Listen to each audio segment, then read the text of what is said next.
السلام علیکم، امید کرتی ہوں آپ سب ٹھیک ہوں گے۔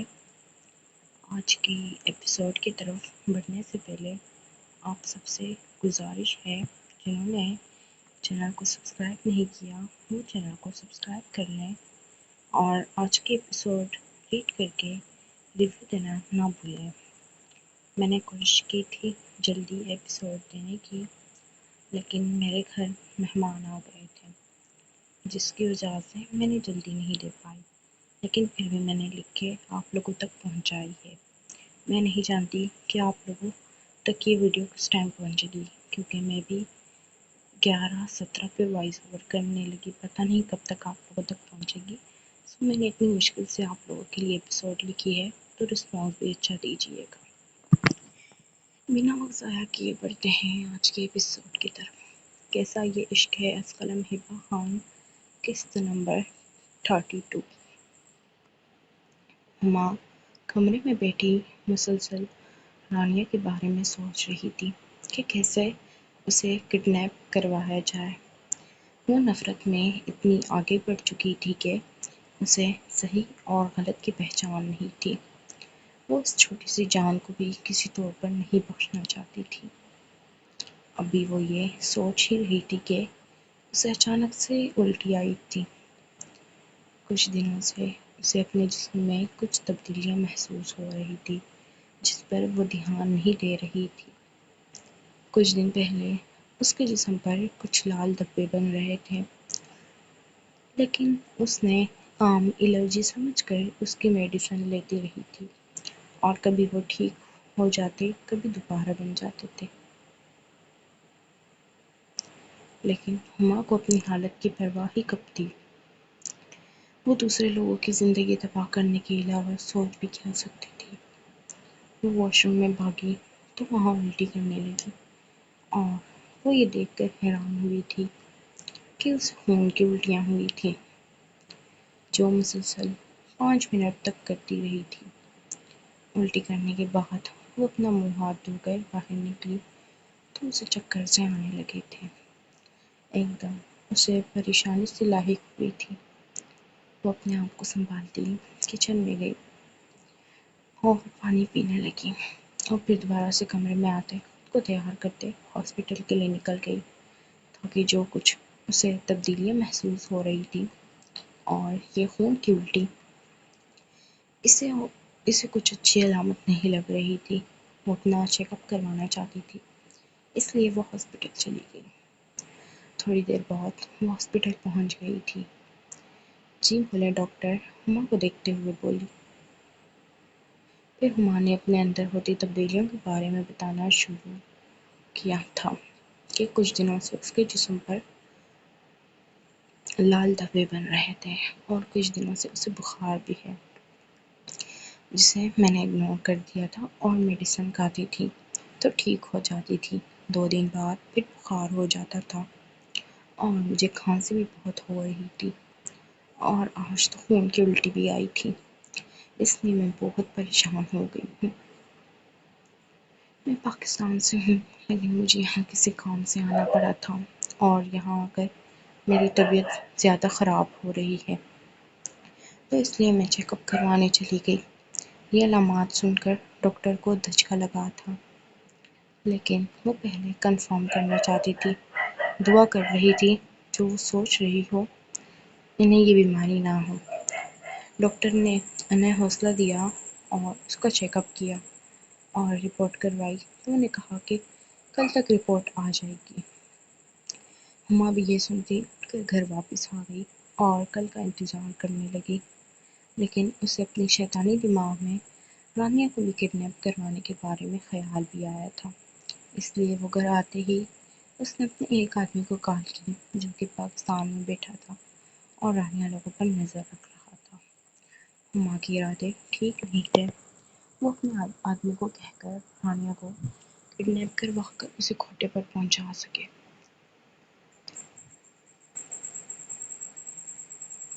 جس آدمی کو ہما نے کال کی تھی اس آدمی نے ہما کی کال اٹھائی تھی۔ ہاں کیا خبر ہے؟ کب تک کام ہو جائے گا؟ اس بخاروں کو تم کوٹے پر پہنچا سکو؟ میں نے کہا تھا کل تک یہ کام ہو جانا چاہیے۔ ہما اس آدمی پر بھڑکنے لگی تھی۔ جی میم، کل تک آپ کا کام ہو جائے گا اور کل بھی کھارن بچی آپ کے بتائی ہوئی جگہ پر پہنچ جائے گی۔ تو کیا ہم بھی اس بچی سے مزے لے سکتے ہیں کہ نہیں؟ وہ آدمی بھی خباثت سے کہہ کر کہا لگا گیا۔ تمہیں جتنا کہا ہے اتنا کرو، زیادہ اچھلنے کی ضرورت نہیں ہے، اور اس رانے وہ کھوٹے پر پہنچا کر تم غائب ہو جانا۔ سمجھ میں آئی میری بات؟ ٹھیک ہے، ہم آپ کا کام کر دیں گے لیکن منہ مانگ لیں گے۔ ٹھیک ہے، جتنا اچھے سے کام کرو گے اتنا اچھا پیسہ دوں گی۔ کہتے ہما کال کٹ کر گئی تھی۔ اب اس کے دماغ میں اپنی بیماری نہیں، بس بدلہ لینے کی آگ اور دوسروں کی زندگی برباد کرنے سوچیں آ رہی تھی، لیکن وہ یہ بھول گئی تھی اللہ کی لاٹھی بے آواز ہے، جب پڑتی ہے تو انسان کہیں کا نہیں رہتا۔ شام کے وقت پیمان شاہ آفس سے تھکا ہارا ہاتھ میں سوٹ کیس پکڑے گھر میں داخل ہوا۔ میڈ کو اس نے خاص ہدایت دی تھی کہ رانیہ کا آفس آنے تک خیال رکھنا۔ اپنا بریف کیس صوفے پر رکھتے یمان شاہ صوفے کی پشت سے اپنا سر ٹکاتے بیٹھا، لیکن پورے گھر میں نظریں دوڑانا نہ بھولا۔ پرنسس، یمان شاہ اسے اونچا اونچا پکارنے لگا۔ جی شاہ جی، میں یہاں ہوں۔ رانیہ کچن سے آواز دیتی بولی۔ یمان شاہ ٹھٹک کر کچن کی طرف دیکھنے اٹھا۔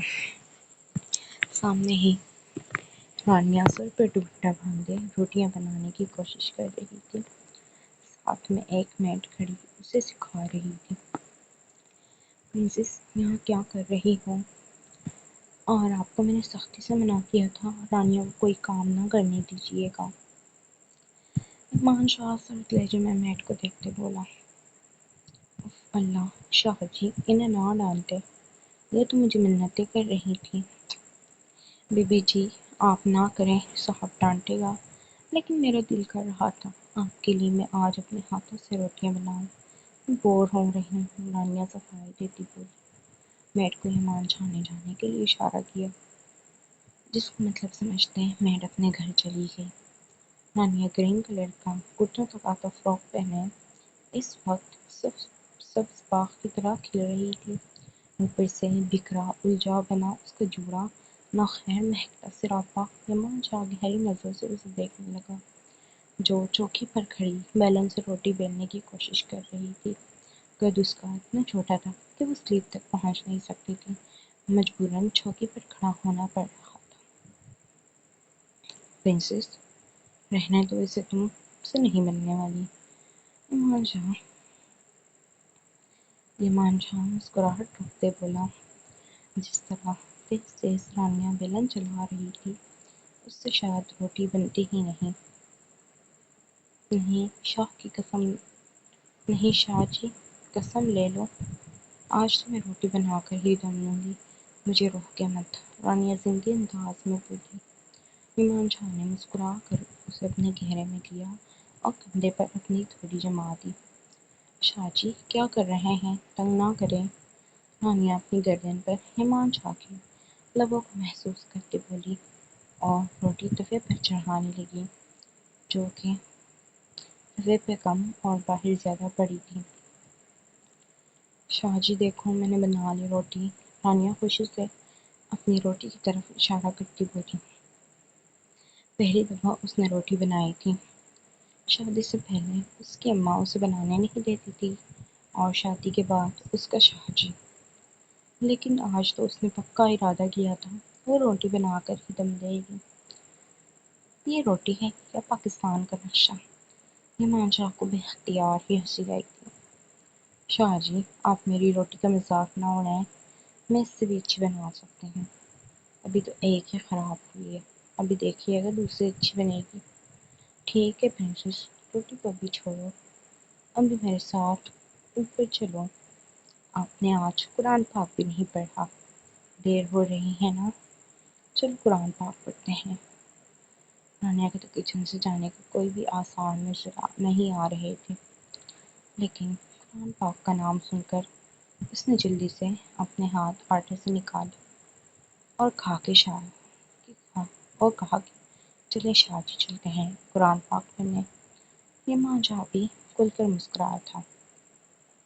اسے اچھا لگا تھا اپنی جانم کا قرآن پاک میں اتنا انٹرسٹ لینا۔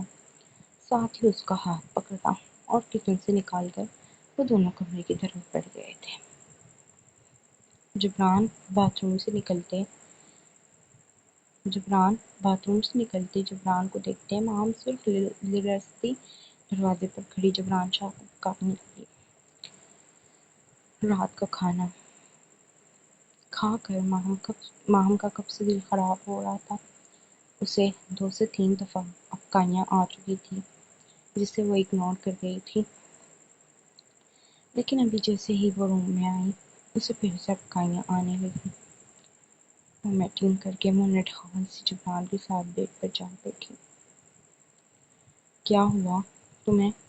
اس سے پہلے جبران پریشانی سے بولا، لیکن اسی پل ایک بار پھر سے اس کے پاس سے واش روم میں بھاگتی باتھ روم میں گئی اور واش بیسن میں جھکی وومیٹنگ کر رہی تھی۔ جبران بھی گھبراتے اس کی پیٹھ سہلانے لگا۔ Are you okay? ماہم کیا ہوا؟ طبیعت ٹھیک ہے؟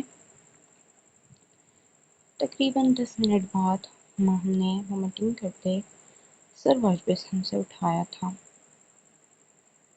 جبران پتہ نہیں کیا ہو رہا ہے، میرا دل عجیب عجیب سا ہو رہا ہے۔ ایسا لگ رہا ہے جیسے جتنا کچھ بھی کھایا ہے وہ بالکل دل کے اوپر پڑا ہے اور ابھی سب کچھ الٹ کر باہر آ جائے گا۔ میرا دل بھی گھبرا رہا ہے۔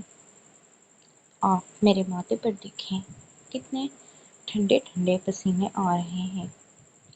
دل عجیب سا ہو رہا ہے۔ ماہم نے حواس پختہ ہو کر جبران کو جواب دیا تھا۔ اس کی حالت کو دیکھتے ہوئے جبران بھی پریشان ہو گیا تھا۔ نہ جانے اس کی ماہم کو کس کی نظر لگ گئی تھی جو اس کی ایسی حالت ہو رہی تھی۔ یہ سب آپ کی وجہ سے ہوا ہے۔ ماہم روتے ہوئے اپنے نازک لرزتے ہاتھ جبران کے سینے پہ مارتی اس کے سینے میں اپنا چہرہ چھپا گئی تھی، جس پر بہت کچھ سمجھتے جبران بے ساختہ مسکرا کر اس کے گرد اپنا مضبوط حصار باندھ گیا۔ مطلب کام بن گیا۔ میں بابا بننے والا ہوں، پری جان کا بھائی بہن آنے والا ہے، جبران شرارت سے کہتا مزید اسے اپنے سینے میں بھینچ گیا، جس پر خفگی سے ماہم روتے ہوئے اپنی آنکھیں سرخ کرنے لگی۔ جبران کے گھنے مونچھوں کے تلے انابی لب مسکرا رہے تھے، آنکھوں میں ایک چمک سی تھی۔ وہ بابا بننے والا تھا، یہی سوچ سوچ کر اس کا دل کر رہا تھا۔ وہ خوشی سے جھوم اٹھے۔ ریلیکس ہو جاؤ، یہ سب ہونا نارمل ہے، جبران چہکتے بولا، جس پر ماہم اپنی سرخ آنکھوں سے اسے دیکھنے لگی۔ بابا، ماما کو کیا ہو گیا ہے؟ ابھی جبران ماہم سے کچھ کہتا جب پری شیخ کمرے کے اندر داخل ہو کر چھوٹا سا ٹیڈی بیئر اپنے ہاتھ میں پکڑے اپنے بابا سے پوچھ رہی تھی، پری جان، ابھی ماما کی طبیعت ٹھیک نہیں ہے، آپ جب تک صوفے پر بیٹھ کر ماما بابا کا انتظار کریں، میں آپ کی ماما کو لے کر ہاسپٹل جا رہا ہوں۔ جبران نے پیار سے پری شیخ کا ماتھا چومتے ہوئے کہا تھا، آؤ چلو ماہم۔ اس سے پہلے کہ مزید جبران ماہم سے کچھ کہتا یا پھر اسے ہاسپٹل کے لیے لے کر چلتا، ماہم کو ایک بار پھر سے بری طرح سے پکائی آئی تھی۔ اپنے منہ پر ہاتھ رکھے وہ واش بیسن کی جانب بھاگی تھی۔ اس کی حالت دیکھتے 35 سالہ جبران بھی سر پٹا گیا تھا۔ اس کی حالت کو دیکھتے ہوئے جبران بری طرح سے پریشان اس کے کھلے ہوئے بالوں کو اپنے ہاتھ پکڑے اس کی پیٹھ کو سہلاتے اسے ریلیکس کرنے کی کوشش کر رہا تھا۔ یار ریلیکس، رو کیوں رہی ہو؟ سب ٹھیک ہو جائے گا، ہاسپٹل چلتے ہیں۔ اسے واج بسنت سے تقریباً 10 منٹ کے بعد خود ہی ہٹاتے کہا تھا، ورنہ واج بسنت پر جوکھیں مسلسل الٹیاں کر رہی تھی۔ واج بسنت کا نل کھولتے ہوئے جبران نے واج بسنت کو صاف کیا اور ساتھ ہی اپنے ہاتھ کو گیلا کرتے ہوئے ماہم کے پورے چہرے پر پانی کا چھڑکاؤ کرتے، ٹاول سے پہنچتے ہوئے اس کی حالت کو مد نظر رکھتے اپنی گود میں اٹھاتے باہر لا کر ہاسپٹل کی جانب روانہ کر دیا تھا۔ وہ مزید اسے آرام کرنے کے لیے چھوڑ کر اس کی طبیعت کو خراب نہیں کرنا چاہتا تھا۔ کیا ہوا بیٹا ماہم کو؟ اس کی طبیعت تو ٹھیک ہے نا؟ نیچے لاؤنج میں سے گزرنے پر جبران کو اپنی ماں کی آواز سنائی دی۔ جبران نے پیچھے مڑ کر سکینہ بیگم کو دیکھا۔ امی جان، طبیعت ٹھیک نہیں ہے، یہ مسلسل الٹیاں کر رہی ہیں۔ میں واپس آ کر آپ سے بات کرتا ہوں، ابھی اس کو ڈاکٹر کے پاس لے جانا ہے، ضروری ہے۔ ماہم کی حالت کو دیکھتے ہوئے اور اس کی بند آنکھوں کو دیکھتے جبران کے ہاتھ پیر مزید پھول رہے تھے۔ اسی لیے جلدی سے اپنی امی کو جواب دینے کے بعد وہ باہر کی طرف تیزی سے بھاگا تھا۔ سکینہ بیگم کے چہرے پر مسکراہٹ آئی تھی۔ وہ کافی سمجھدار خاتون تھیں اور ماہم کی حالت کو دیکھتے اس کی الٹیاں کرنے والی بات سکینہ بیگم کو بہت کچھ سمجھا چکی تھیں۔ تیزی سے گاڑی ڈرائیو کرتے ہوئے جبران اگلے 15 منٹ کے بعد ڈاکٹر کے سامنے بیٹھا اسے ماہم کو چیک اپ کرنے کے لیے بول رہا تھا۔ ڈاکٹر نے جبران کو باہر رکنے کا اشارہ کیا اور ماہم کو اپنے ساتھ اندر لے کر گئی۔ کچھ ٹیسٹ وغیرہ لکھ کر دیے اور ان کا پراپرلی چیک اپ کرنے کے بعد دوبارہ سے ان دونوں کو آدھے گھنٹے کا ویٹ کرنے کے لیے بولا تاکہ ٹیسٹ کی رپورٹ آ سکے۔ آدھے گھنٹے تک ماہم جبران کے کندھے پر بے حال سے سر رکھے ہاسپٹل میں بیٹھی تھی۔ اس کو اس وقت اپنا سر دکھتا محسوس ہو رہا تھا۔ اس کا دل عجیب سا خراب ہو رہا تھا اور جبران کا تو بس نہیں چل رہا تھا کہ وہ کیا کچھ کر ڈالے۔ ماہم کے زرد چہرے کو دیکھتے ہوئے جبران کی سانسیں رکنے کی در پر تھیں۔ وہ خود تو بے حد خوش تھا، لیکن جس طرح ماہم نے ڈھال سی ہو رہی تھی اسے بے حد ٹینشن ہو رہی تھی۔ آدھا گھنٹہ بڑی ہی مشکل سے گزرا۔ آدھے گھنٹے بعد ڈاکٹر نے ان دونوں کو بلایا اور اپنے سامنے بٹھا کر مسکراتے ہوئے ٹیسٹ کی رپورٹ اس کے سامنے رکھی۔ بہت بہت مبارک ہو، آپ کی وائف پریگننٹ ہے اور آپ 2 بچوں کے بابا بننے والے ہیں، ڈاکٹر نے مسکرا کر جبران کی طرف دیکھتے ہوئے کہا۔ ڈاکٹر کی بات سن کر ماہم کا چہرہ شرم سے سرخ پڑ گیا تھا۔ جبران صدمے کی کیفیت میں ڈاکٹر کو دیکھنے لگا۔